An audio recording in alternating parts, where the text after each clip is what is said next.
Trolling anglers know that for very specific trolling applications, especially in the Great Lakes, it's very important to use the right rod when you're using it with diving devices, downriggers, and so on.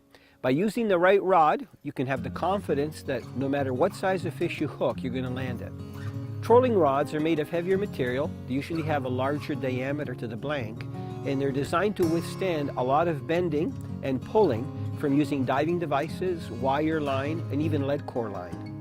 Good quality steel line rods will come equipped with a roller guide at the tip because steel can kink, so it's very important that the first contact with the rod when you're reading the line is a roller guide that enables that line, the metal line, to actually go down into the rest of the guides. Dipsy diver rods and planer bore rods are usually longer and stiffer. When a Dipsy diver is engaged, it produces a lot of torque, especially if you start to speed and go over 2.5 or 3 miles an hour. So you need a rod that's got a good spine and that won't bend too much. When you're using inline planer boards and it's wavy out, the board can really jump in the water, and that can also put a lot of stress and tension on the rods.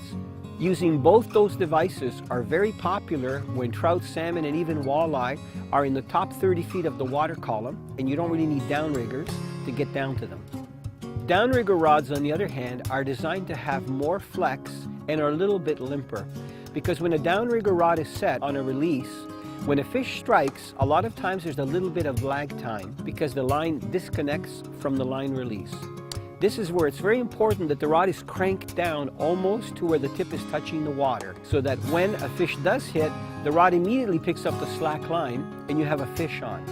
So this is where if the rod is bent over like that all day long, day after day, it has to have qualities of flexibility and still have a spine so that if you get a big fish that slams the lure, you can still set the hook well and hold on to that fish.